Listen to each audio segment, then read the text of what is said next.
This episode brought to you by Catawba Brewing. With a 4,300 square foot private event venue and a 10-barrel brew house, making Charlotte's most approachable craft brews. I remember when I moved here 20 years ago, somebody said, "You moved to Charlotte? Oh, isn't that like the home of NASCAR?"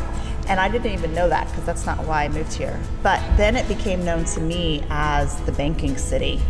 And in the last 20 years, I've got to witness it grow and expand into something like beautiful and magical, and I actually enjoy now calling it home. And the one thing that I missed about where I moved from was the culture, and now I feel like Charlotte has that. And I can just say that, Charlotte, we have Southern hospitality, and we truly love to help each other. We have camaraderie. And I think that's what's so great is we get the small town feel with big city luxuries. And I think that's what makes us so special. And I mean, we've all touched on the fact that we're constantly expanding and we're growing and we're cutting edge. And I think that's really what makes us the queen of all cities. We're the queen city. And, I'm proud to say that I grew up kind of admiring the city and now getting to see it grow into what it's become. It's really cool. And so all the experiences that we're all going to be taking on together and the stories that we're going to be telling is really going to show that we are searching for the soul of Charlotte. Well, I have a really unique perspective because I'm actually from Charlotte. I'm in real estate and I'm constantly talking to people who are, searching for the best places to live, what draws you to, a city. Is it the culture? Is it the food? Is it, the lifestyle or fashion? And I'm always so interested in why Charlotte. This is the city. This is the biggest city I've ever lived in. The traffic is a little too much for me. But it's been such a cultural experience, honestly. Being able to meet more people that were Venezuelan like me and meet so many Hispanics and meet so many people from different places all over the world makes me feel like Charlotte's pretty diverse. And, we're in the South, so it's not that diverse. The food is what drives me, right? The fashion is what drives me. It's what I like to center my blogs around and visit all of these different restaurants. There's so many restaurants that we get to go to. The breweries, the nightlife, the culture, the fashion. To me, it's the people. It's all coming alive. I'm like, is it uptown? Is it downtown? Our mission, right, as us working together, is to go out and experience all of the amazing things that Charlotte has to offer. That's what we're looking for. When people think about city, what's the soul of it? What are the bones? It is the journeys that each of us are on, the people that we're going to meet, and the stories that each of us are going to tell that are going to touch the hearts of people and make them fall in love with Charlotte. Woo! I'm all about the breweries. I'm excited. Bring it on. We're searching for the soul of Charlotte.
I experienced the soul of Charlotte at Culture Feast. It was an evening in Uptown Charlotte where we celebrated all of the beautiful cultures that are represented here in the Queen City. From the sounds of African drums, to people dancing in the streets, to opera singers performing, all while 800 people from all different nationalities and walks of life came together in family-style dining, lining the streets of Charlotte. This magical evening attracted movers and shakers of the Queen City like Wesley Mancini of Charlotte Fashion Week, Judy Eisel, who is on the Charlotte City Council, and Bree Stallings, who is a professional Charlotte artist.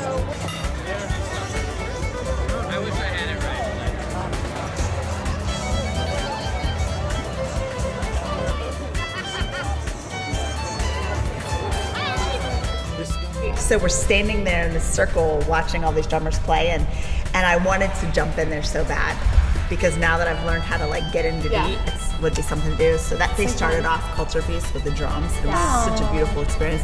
Then they had these models set up with people, I believe, from UNC who had designed these outfits that were interesting. But then the beautiful thing was, like, they opened the gates and everybody went in and like found a table. So imagine like 800 people It's like coming in. just going My community. like The sitting world down. at the table. Like a melting All pot. one table, Yeah. which is so cool.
Did I see you dancing in the video? I know. I thought I saw her dancing. I'm sure I saw her dancing.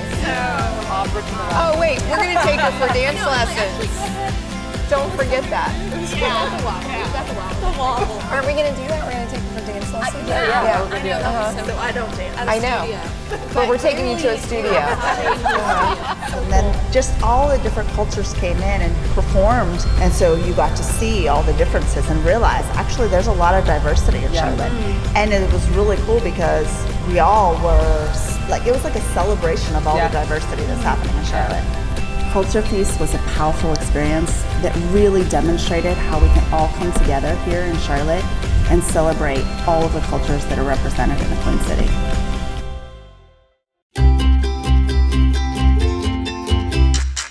This is Leo. He loves dogs. He loves washing dogs. He loves brushing dogs. He loves clipping dogs. He loves drying dogs. He loves grooming dogs. Big dogs, small dogs, white dogs, black dogs, spotted dogs, tan dogs.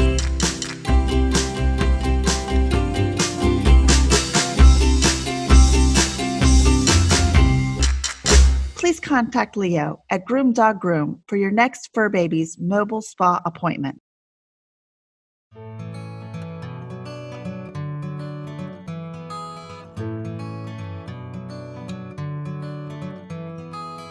I'm on a journey, and it's very important to surround yourself with like-minded people and to really embrace that. There's a certain level of vulnerability that is required when you take this path, and it's very, very hard to do it alone. So getting in front of people and getting with people who are on the same path as you and who are willing to pour into you and you're willing to pour into them, rising tides rise all ships. And I find these retreats to be definitely part of my life. I have to come to these to refresh, to rest my soul. Rachel has a very unique way teaching people how to see within themselves and how to dream big and live beyond what you think that you can live.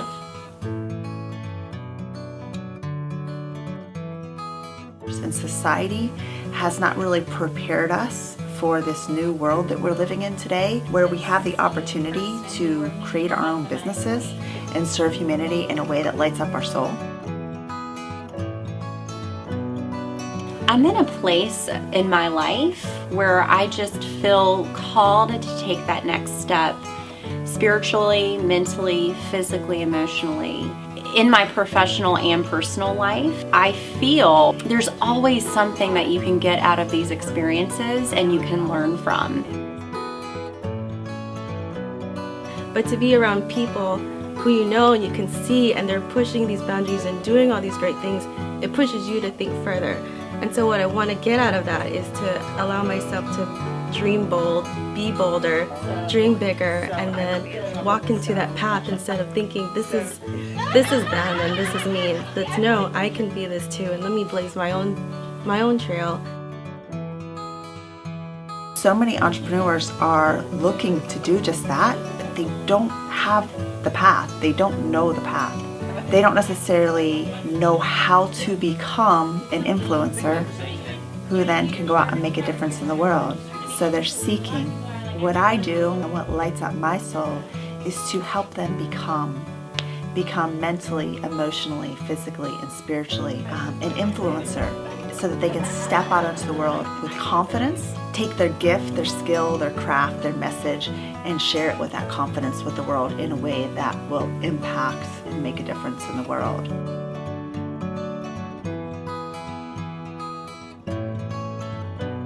If you are ready to elevate your life, contact me to be a part of the next travel adventure.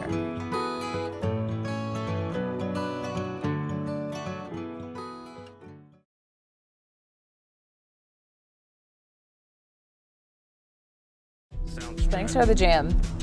If it has a zipper, I don't want it. They're so uncomfortable. Really? They are uncomfortable to me. Thanks. Oh, I hate Yeah. I put one on once. So I'm terrified of the dark.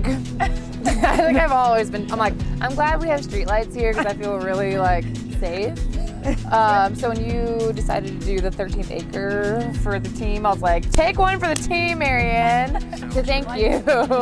I'm terrified of scary things that go thud of the night. So I want to hear all about your experience at the 13th acre. Yeah, so the 13th acre was a haunted trail, and y'all, I seriously went through the trail by myself. Who does that? I'm like, nah. I'm asking to get murdered. Yeah, no. Yeah, not the best idea that I've ever had. It's terrifying. But when I pulled up to the place, it was popping. There was everyone else was like, let's get scared together. Well, not just that, there was live music going on. There was hay rides, bonfires. There was an old-timey general store. They were trying to tone down the terror. Yeah, it wasn't just 13th acre. There was so much going on. There was an old-fashioned soda shop. And I was just like, where am I? Yeah, where have I just pulled up? But it was a really cool place. And so it's 40 acres of Aw Shucks Farm. And the boss lady that started it, her name is Bonnie, and she was a teacher. And I guess that she started the whole thing just to have an educational experience for kids to come on field trips for farms. You're not trying to scare the kids. No, it's like hay rides and like in the light. Yeah, there's like family stuff and the family trail. experience. But did y'all ever go to those like farm Yeah, field trips? yeah. Of course. Really? Yeah. What was that like for y'all? I mean, boring. Did you ever get to like churn the butter or whatever? I didn't get scared. No. You didn't get to do that? No. Is that what Bonnie does? Bonnie probably makes Bonnie butter. makes the whole experience. What's on the 13th acre? Well, on the 13th acre. Is there something special that's like hanging out on the 13th acre? Or? Honestly, it was really terrifying because there's just people waiting to just ruin your life and my defense mechanism is I laugh, but I'm honestly I'm so terrified. scared. Yeah. So I'm just like Nervous laughter? There's like a little girl with long black hair, like The Grudge in my face, and I'm just like Like Samara. like Samara. But it was honestly a really cool place. I think they do weddings there. I watch way too many murder shows to be like, someone's definitely hiding in these bushes. I would have Dun, dun, dun. I would have been like, Unless your door pops out and like saves me, I'm like, I don't want it. Okay. But yeah, it was great. It was really fun. Cool place. When you left, how'd you feel? I felt alive, which is Alive. My heart was racing so fast. I am definitely alive right now. I've never felt more alive. But it was awesome and definitely worth the drive. Now, where's it located? In Monroe. Yeah. Okay, that's not far. It's right south of Charlotte. The Atkinson highways. You can get scared right across the border. That's all you gotta do. You want to get scared and Just get scared. times on the farm. Okay. Let's go. Let's check this thing out. Let's see what the 13th acre is all about. Done. Right, Marianne here. We're at the 13th acre. Oh my gosh, that was a chainsaw. I'm about to go through this haunted maze all by myself. I'm kind of terrified. The night already started off pretty weird because Melissa's tire was flat. Okay. This is just a taste, y'all. So I don't know. I don't know if I can handle it. We'll see.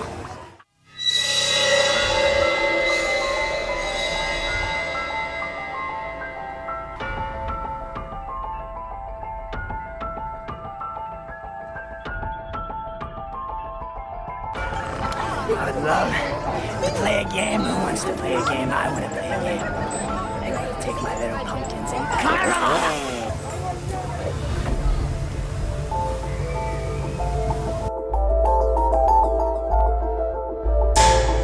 Hello, darling. I'm Nicholas. This is Carl.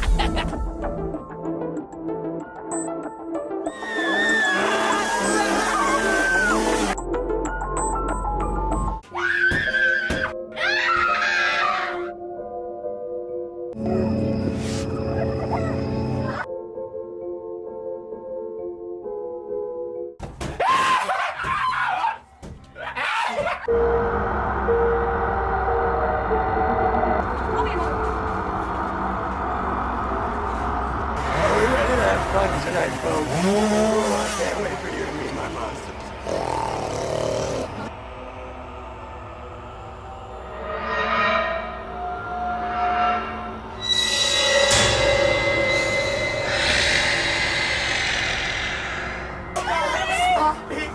I'm not crazy.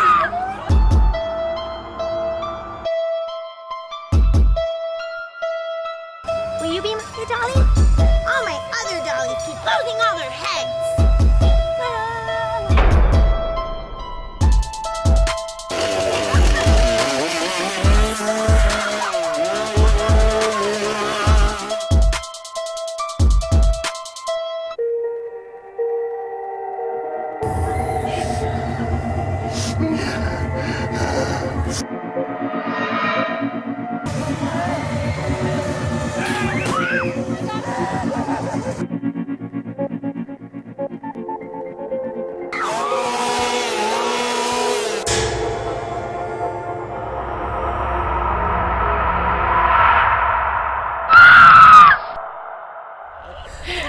And that's where it's at.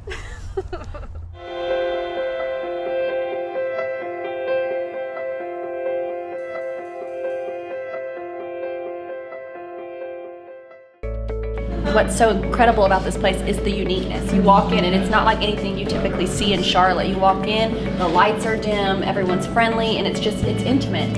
And you mix that with the food and the dishes, the meatballs. You just can't go wrong. It's the perfect place to take your girlfriends or to go on a date night.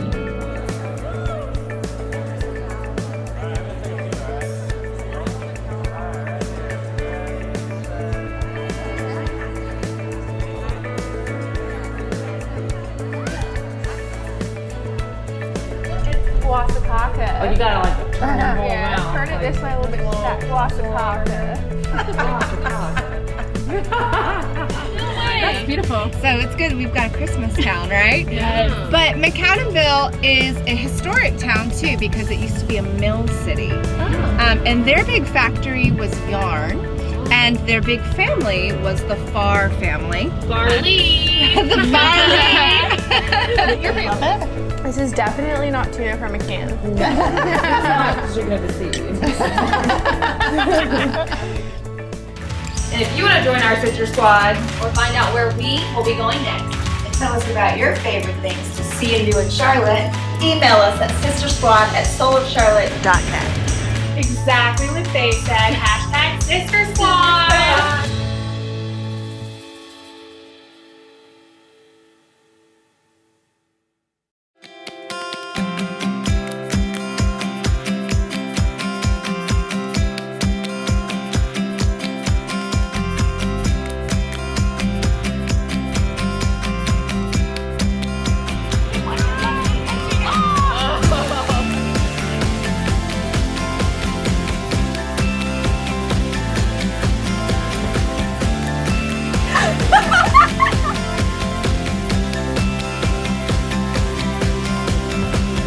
Hashtag Sister Squad.